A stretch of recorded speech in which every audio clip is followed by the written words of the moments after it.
Hello, welcome to our student. Today we are going to solve problem number first from the final partnership final account. So first problem here, Daya and Kashama are partners sharing profits and losses in the ratio of 1:1 means they are equal. The ratio is 1:1 means they are equal partners. From the following trial balance and additional information we are required to prepare trading profit and loss and balance sheet. So next slide. In the next slide, there is here we see the trial balance as on 31st March 2019. Trial balance debit side already I have made here adjustments or give you the effects of that debit balances. First of all, stock we have to show to the trading account debit. Then bills receivable shown to asset. Wages and salary, here wages is the first, so we are showing it to the trading account debit. Sundry debtors asset. Bad debts P&L debit, it is a loss, so it is P&L debit. Purchases we shown it to the trading account debit.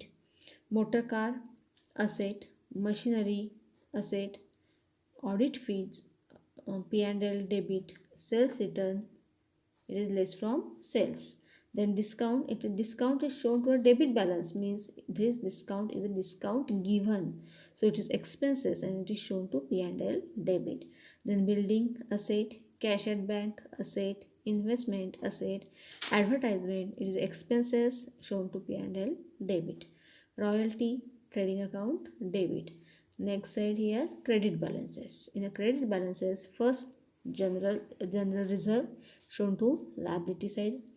Capital accounts are given here, and in this problem they are not provide us a current account, so this problem is taken on a fluctuating capital method because current account balances are not given here. So from that part we can say that fluctuating capital method, so here we have to require to prepare capital account. So capital balances shown to capital account credit side. Then creditors shown to liability side. RDD, the RDD for credit balances, it is the RDD adjustments is given in the next slide. Sales trading account credit. Outstanding wages liability. Purchase return less purchases. And discount, again discount shown to the credit side, so this is shown to profit and loss. This discount credit side called as an discount received, and so it is shown to profit and loss credit side. Okay, from this slide we are shown the trial balances adjustment, or we are record the trial balance effect. After that, next slide. From the next slide, in that next slide we are seeing the adjustments. These are adjustments. Then after the next slide, the solution of or effects of each adjustment. First adjustment is that closing stock rupees 40,000. Closing stock shown to the, there are two effects, trading account credit and balance sheet asset. We know that. Then depreciation. Depreciating building and machinery 5% and 3% means 5% depreciate building. So building amount is rupees 75,000. On that 75,000, 5% depreciation we can get 3,750. And the two effects of 3,750, first effect P&L debit and second effect less from building. Again same, 3% depreciation on machinery. Machinery amount 1,14,800. So we can get the depreciation, 3% depreciation 3,444. So two effects of that 3,444, P&L debit less machinery. After that, the next slide will be for third adjustment, bills receivable including dishonor of bills. Means here in this current year the bills receivable, some amount of bills receivable, and from that amount 3,000 bills receivable are not receivable in or received in the current year. म्हणजे ही adjustment कशी असते बघा, bills receivable आपल्याला काही amount येणार आहे डेटर्सकडनं आपल्याला जी काही अमाऊंट येणार आहे त्यातले 3,000 ह्या वर्षी आपल्याला येणार नाहीत. ह्या वर्षी येणार नाहीत म्हणजे ते आपल्याला लेस करायचे, ते आपले बुडीत नाही आहेत, बॅड डेप्ट्स नाही आहेत, ते नेक्स्ट इयरला कव्हर होतील पण ह्या वर्षी कव्हर होणार नाही आहेत. मग ह्या वर्षी कव्हर होणार नाही आहेत म्हणजेच काय, एक first effect less bills receivable, पण आपले तेवढ्यानं येणं वाढलेलं आहे. म्हणजे डेटर्स आपले तेवढ्यानं वाढले कारण ते पुढच्या वर्षी कवर होतील. म्हणजेच add in debtors. So bills receivable always are affects on a debtor. जेव्हा बिल्स रिसिवेबल असतं तेव्हा ते डेटर्सवरच अफेक्ट होणार. त्यामुळे दोन effect, less bills receivable, add in debtors. त्यानंतर चौथी ॲडजस्टमेंट आहे गुड्स वर्थ ₹1000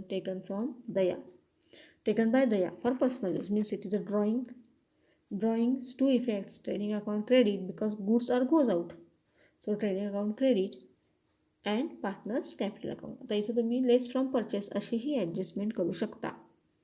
त्यानंतर 6वी ॲडजस्टमेंट आहे तुमची. 5व्याच्या अगेन्स्ट मी 6वी आधी घेते आहे. 6वी ॲडजस्टमेंट्स आहे goods of ₹6000 sold but no entry made in the books of accounts. Means unrecorded sale. Unrecorded sale आहे मी तेवढ्यानं आपला सेल वाढलेला आहे, ॲड इन सेल. आणि सेल वाढला म्हणजे आपले काय वाढले, डेटर्स वाढले. कारण सेल वाढला म्हणजे डेटर्स. सेल, बिल्स रिसिवेबल आणि डेटर्स हे एका ह्याच्यात येतात. आणि परचेस, क्रेडिटर्स आणि बिल्स पेएबल हे करतात. त्यामुळं सेल्स जेव्हा येतो तेव्हा तिथं आपल्याला डेटर्स हे आपले वाढलेले असतात. Add in sales, add in debtors अशी ही ॲडजस्टमेंट आहे. आणि सगळ्यात शेवटची ॲडजस्टमेंट जी आहे ती आपली bad debts. Write off 8000 as a bad debts and maintain 5% on RDD on sundry debtors. आता या ॲडजस्टमेंट्समध्ये आपल्याला बऱ्याच बाकीच्या डेटर्सच्या ॲडजस्टमेंट्स आहेत. बघा डेटर्समध्ये घेताना टोटल डेटर्स आपले ह्या प्रॉब्लेममध्ये आपल्याला दिले आहेत 1,32,500. त्यामध्ये पहिला आपल्याला बिल्स रिसिवेबल डिसऑनर ॲड करावे लागतील. आलेल्या अमाऊंटमध्ये परत अनरेकॉर्डेड सेल ॲड करावा लागेल. आणि आलेल्या ह्या ज्या अमाऊंट आहेत तिथून मग आपल्याला बॅड डेब्ट्स लेस करायचं आहे. बॅड डेब्ट्सची अमाऊंट दिलेली आहे त्यांनी, त्यामुळे ती काय काढायची गरज नाही आहे. आणि आलेल्या बॅड डेब्ट्स लेस करून जी अमाऊंट फिगर शिल्लक राहते किंवा कॅरी फॉरवर्ड होते की ती 1,39,700. आणि ह्याच्यावर आपल्याला पुढची 5% RDD काढायचा आहे, तो आहे 6,985. मग आता 1,800 6,985 याचे दोन effect, less from debtors and profit and loss debit. आणि मग आपल्या आउटरला 1,32,715 ही आपल्याला बॅलन्स शीटला आउटरला ॲडजस्टमेंट दिसेल. म्हणजे डेटर्सचे ॲडजस्टमेंट्स करताना या सगळ्या गोष्टी लक्षात ठेवायच्या आहेत. त्यामुळं ही ॲडजस्टमेंट केल्यानंतर पुढची स्लाईड्स बघा. Next slide.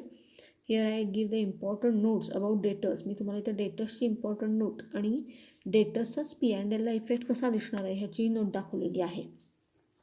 ह्याच्यामध्ये बघा पहिला आपण काय असेल तर सन्ड्री डेटर्स इनर कॉलमला लिहिणार आहोत. त्यानंतर प्रॉब्लेममध्ये जर का अनरेकॉर्डेड सेल असतील तर ते आधी ॲड करायचे. आता प्रॉब्लेममध्ये सगळ्या गोष्टी काही दिलेल्या नसणार आहेत पण त्या आपण लक्षात ठेवायच्या. म्हणजे हे पाठ करून ठेवा. हा जो क्रम आहे सिरियल हा पाठ करून ठेवा की जेणेकरून प्रॉब्लेम सोडवताना तुम्हाला अडचण येणार नाही.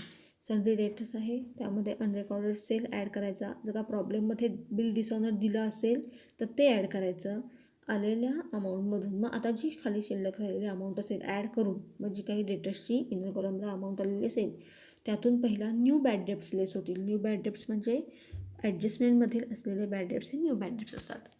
त्यानंतर न्यू बॅड डेब्ट्स लेस झाल्यानंतर मग RDD लेस होणार आहे तुमचा. आलेल्या अमाऊंटवर मग तुम्ही RDD काढणार काय पर्सेंट दिला असेल तो. आणि परत खाली जी शिल्लक राहिलेली अमाऊंट आहे त्याच्यावर आपण डिस्काउंट ऑन डेटर्स काढायचं आहे. आणि अशा पद्धतीनं मग उरलेली जी ॲक्च्युअल अमाऊंट आहे ती तुमची बॅलन्स शीटला आउटरला दिसणार आहे. त्यामुळे बॅलन्स शीटची ही अशी डेटर्सची वर्किंग नोट असेल. त्याचप्रमाणे सेम आता डेटर्सची जशी आपल्याला बॅलन्स शीटला वर्किंग नोट आहे तशीच प्रॉफिट अँड लॉस अकाउंटला सुद्धा तुमची वर्किंग नोट असणार आहे. प्रॉफिट अँड लॉस अकाउंटची वर्किंग नोट देताना पहिला बघा old bad debts. Profit and लॉसला हा क्रम लिहूनच ठेवायचा. अमाऊंट असो वा नसो हा क्रम लिहायचा आणि नंतर त्यात अमाऊंट्स भरायच्या. ओल्ड बॅड डेब्ट्स म्हणजे तुम्हाला बॅलन्स शीटमध्ये दिलेला असतो, असे ट्रायल बॅलन्समध्ये दिलेला असतो तो ओल्ड बॅड डेब्ट्स इनर कॉलमला घ्यायचा. P&L अकाउंटला डेबिटला. त्यानंतर त्यात न्यू बॅड डेब्ट्स ॲड करायचा. न्यू बॅड डेब्ट्स म्हणजे कुठला तर तुम्हाला ॲडजस्टमेंटमध्ये असलेला न्यू बॅड डेब्ट्स त्या अमाऊंटमध्ये परत न्यू RDD ॲड करायचा. म्हणजे परत तुमच्या ॲडजस्टमेंटमध्ये असलेला RDD ॲड करायचा. आणि मग आलेल्या अमाऊंटमधून ओल्ड RDD लेस करायचा. ओल्ड RDD म्हणजे कुठला तर ट्रायल बॅलन्समध्ये क्रेडिट बॅलन्समध्ये जो ओल्ड RDD लेस करायचा.